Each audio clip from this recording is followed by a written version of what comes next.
Welcome to TradeTheMBI.com. This is John. This report is for the 28th of December. Well, the chart kind of shows it all. So we had this 2371 algo range. We dipped slightly below it, far away, right around it. We started to see improvement in the shakeout, and we had already seen the turn up of green from really deep levels here. Where were we at? Anytime you get below the 20, I don't know what happened to my little line. I had to put it back there, but usually right around the 20 we look for automatic turnaround, sort of like that super oversold that just usually leads to some type of bounce back. But we got the full orange dip, everything that you'd want from a full buy signal configuration. Not only that, still have the continued green rise. It needs to move above cyan here in the next day or so. The only problem with this run is this steel. As soon as it comes back below 7.5, you're going to be at the end of the run. If you really want to see how that works out, you can follow it from these buy signals here. Steel went above 13.5. As soon as it dips below the 7.5, you're pretty much at the end of it. This one had a bonus pop, but look at how it filled it all back in there. If we did the same thing over here, buy signal, steel all the way up there, and then boom, breaks below right about here, but the green is still above. So in that particular case, you got to wait just a little bit longer for the actual break, which happens right there. So it becomes pretty clean to look for that, especially when you get this abnormal spike going through. The key will be, will green be above at that particular point, or will you get a nice cyan movement? It's just a matter of waiting for it. We're at the 38, so now we have just the normal Fibonacci's to look at from a resistance standpoint. From my view, we were already above the 23%. We broke down below it. Intraday, it was fantastic. Had both beautiful shorts, and then later in the day, developed some nice long, and boom, it just took off from there. NQ, they're pretty much identical to the NASDAQ here in this particular case, so clean. That's giving excellent support to the euro for no other reason than this allocation out of bonds, which has been credited with the buy programs flipping from bonds into stocks. It's possible, or it's just the Fed chairman trying to save his job and Fed bolstering whenever there's kind of a dip, because we were sort of breaking down there quite a bit, and then all of a sudden it just turns around right after you make new lows, which is interesting to see. And you can see some of this is just still way out of whack, so that's all right to see it.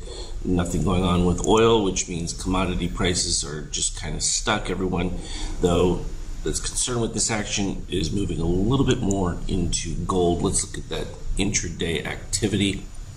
So it's shrunk down quite a bit here, but you can see we're in this malaise, and it was just basically an accumulation going through, break the lows, and then we started to get a very quick P2. It's a nice buy. Another one happening right at the 50%. I tend to like those a lot more, because a lot of times for my short stops, I'm like right around 38% sometimes, depending. This was a little bit more frightening, so I took profits at the bottom on that one, because that's a pretty tight, compressed, rising red DOC, and dramatic improvement from a shakeout standpoint. And we had already made lower lows on higher extremes, so I didn't have this dip below the red line any longer that needed to be filled, so you have less concerns there. And then we started getting positive extremes pretty early on at the beginning of it, and then boom, broke from there, and then you just had this mediocre rise, coincidentally starting right here at the 24-27 range, and that just shot up, hey, just a modest 50 points. What the heck? Not a big deal, right? I'm going to expand it. It doesn't change the fact that even when this occurs, again, if you're trying to look for setups that will give any type of a short configuration, again, you got to have some interaction with that steel, either having moved up to meet the cyan. Closest we would get to it would be this rejection right here, where you finally had green move under, and it does produce it. I mean, geez, from 72 we dropped to 66. But you still have to understand that within this broader range, you're still in a very dramatic bull run. It doesn't end until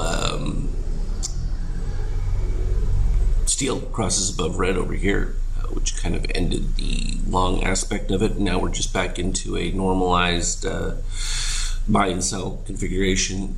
Went into a nice DOC spread right about there, 87, then dipped all the way down to the 76 algo, supported right off of it from there, and here we are in the pre-market aspects of it.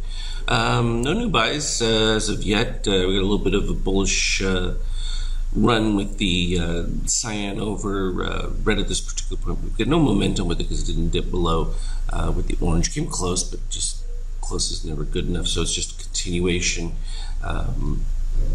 zone, and we've just been within that little brief short move there. So it had a nice little bounce with the red cross, green crossing red, so that potentially has a little bit more left to it unless this orange pops back above, in which case it was just the normal range, bar range here within this. I mean, we're sort of like basing at the peak, which is not uncommon.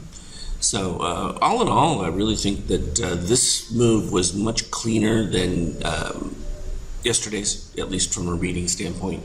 It became very simple when you could see the P2 range as it was getting very tight there, and then the dip below, and pretty much consistent rise of the red. We broke into new zones right at the point where it was going a little back and forth with the sign in that, and then of course right here where we talked about just before that break below 7.5, and sure enough it creates the weakness. But it was short-lived because the cyan was pretty much moving back underneath red right at the pop. And it just slid across before it took off. So fun to see that even on a 5K you can sort of follow that same scenario, and it plays itself out pretty well. As always though, I will keep putting up charts as relevant. There wasn't really anything super exciting about what was going on here, so we'll look for any unique kind of setups that might be of more interest as we get a little further on in preparation for the open. As always though, trade well, and we'll talk to you later.